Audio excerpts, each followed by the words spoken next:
dans les détails. Enfin, dans la première section, nous voyons l'environnement du travail. Nous allons voir là le ruban et les nouveautés et améliorations qu'apporte Excel 2013. La section 2, on verra la saisie et la modification des données. On entend par là la saisie des données, comment insérer une date et des heures dans une feuille de calcul, l'affichage de plusieurs lignes dans une cellule, la modification du contenu d'une cellule, effacer le contenu ou le format, rechercher et remplacer, la vérification orthographique. La section 3, quant à elle, nous parlerons des fonctions de calcul.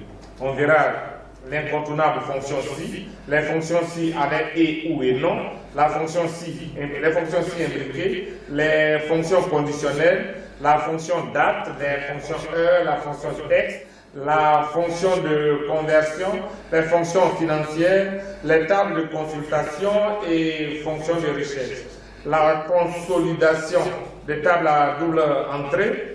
La section 4, quant à elle, parlera de la manipulation et la mise en forme des tableaux, la mise en valeur des caractères, la police et taille des caractères, les formats numériques simples, modifier le format des dates et des heures, les formats personnalisés, l'alignement du contenu des cellules, l'orientation du contenu des cellules, et puis nous allons voir aussi la couleur des cellules. Immanquablement, nous verrons les bordures des cellules et comment appliquer une mise en forme conditionnelle aux cellules.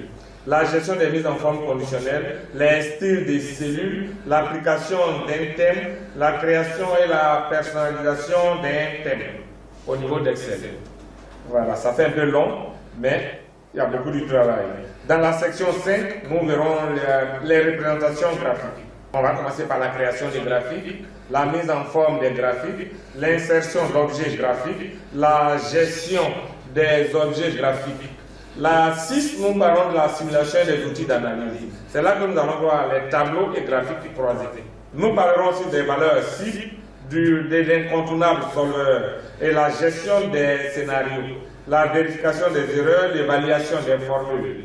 Et dans l'évaluation, on verra la fenêtre exclusion.